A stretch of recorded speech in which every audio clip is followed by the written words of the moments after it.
terrorism. It simply said that I had, in my past, for example, when I had gone to Bosnia as part of an aid organization, they had added in that I had gone to work for Al-Qaeda in Bosnia in 1995, and things to that nature.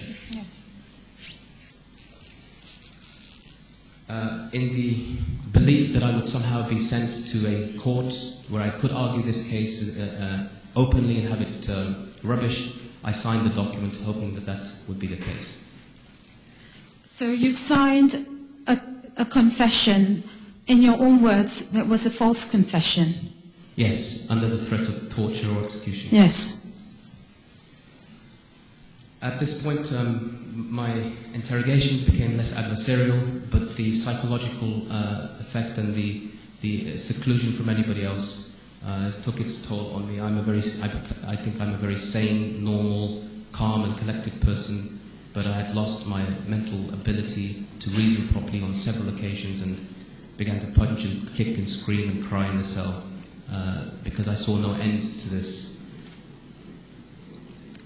On one of the occasions that a psychiatrist, US military psychiatrist, was sent in to the cell area, and instead of trying to calm me down, she suggested a method of suicide. She said, have you ever decided, she asked me, have you ever thought of taking your trousers off, threading them with your sheet, putting them around your neck so that you can make a tight noose and tying it to the top corner of your cell and then jumping off? And I said to her, no, you silly cow, not until you had put it into my mind. They sent a psychiatrist to you to suggest suicide? Yes, they had indeed. And it is also noteworthy that there have been 6 deaths in Guantanamo Bay, 5 of which have been attributed to suicide, almost in this exact manner.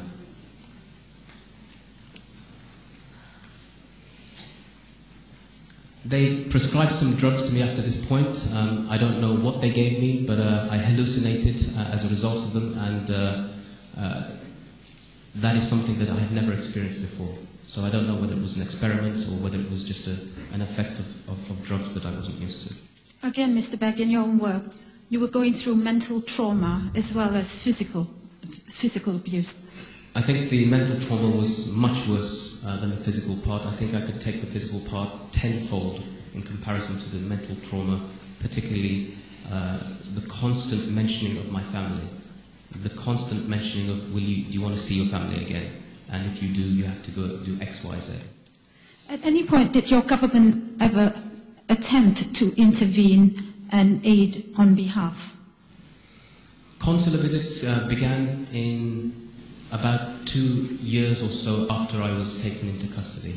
Prior to that, they had all been interrogations. And I believe the consular visits were in agreement with the United States, who wanted to force through a series of legal proceedings called the military commissions, which have been rejected by the entire international community as a kangaroo court. So that was what they were planning to put me through. They had designated me for trial by military commission, and I hope that the commission here understands that what the military commission is. If not, it requires a legal perspective in understanding that there is no country that has recognized the military commission as adequate for their country, not even in the United States of America. It's only outside on Guantanamo's soil.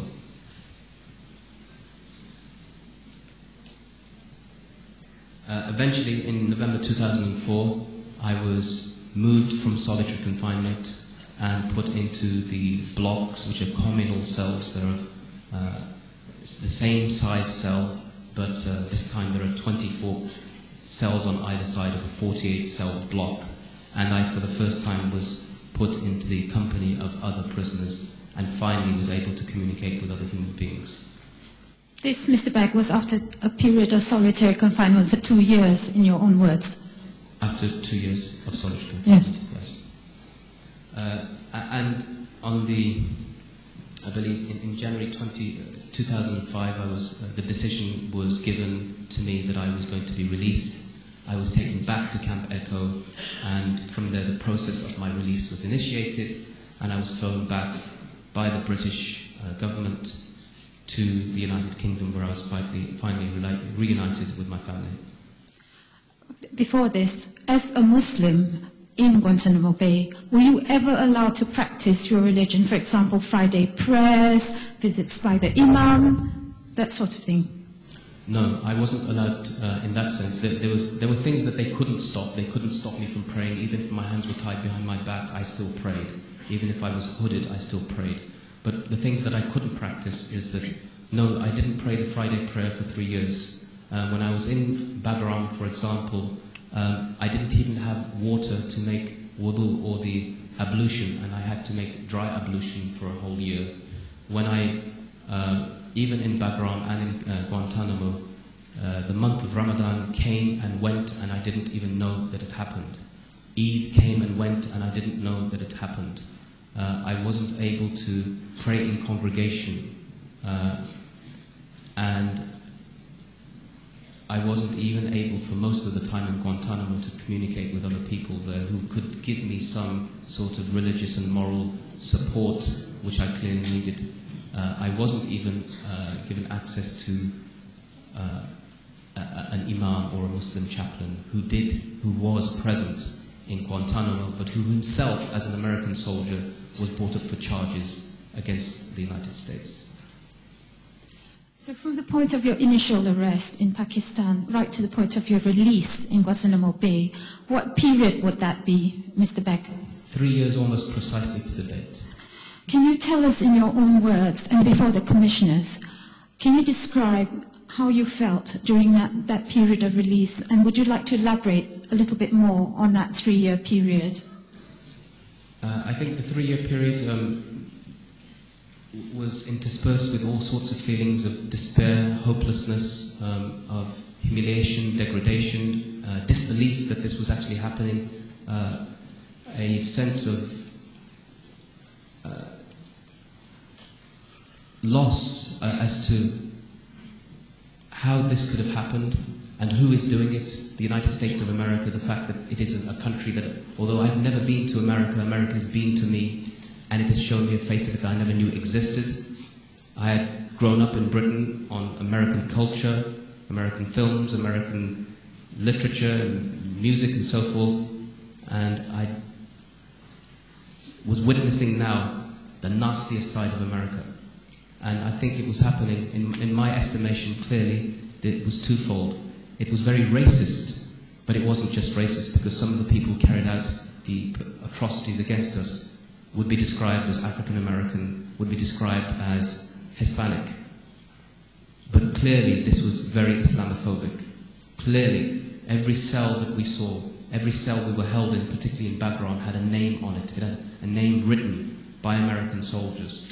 And the common factor was that they were all Muslim. So that the cells were called USS Cole, they were called Twin Towers. You could understand those ones, why the mentality would allow them to write that. But then you saw other ones like Beirut, Libya, Lebanon, and Somalia. And the common factor here was that this was clearly a feeling within some sections of the US military that this was against Muslims and payback time for Muslims. And that was manifested in itself by us seeing things like the American soldiers taking copies of the Quran, ripping it up and throwing it into places used for defecation, urination, kicking it, saying things like when they handed us the Quran, come get your Quran, learn how to kill Americans. So it was an experience that has evidently changed my life. It has made me into who I am today, and as a result of that return, I have become a campaigner for people detained without charge or trial around the world, primarily in Guantanamo, but also in the secret detention sites and military detention sites.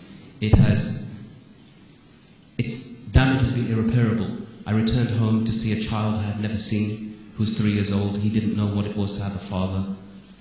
I had come home to see other children. The last time I had seen them, I was able to pick them up in the air and throw them and catch them. I couldn't do that anymore because they had grown too big. And it has not only affected me psychologically, but it has affected my children and my wife and everybody around me. You mentioned that you were detained for 3 years for a crime that you did not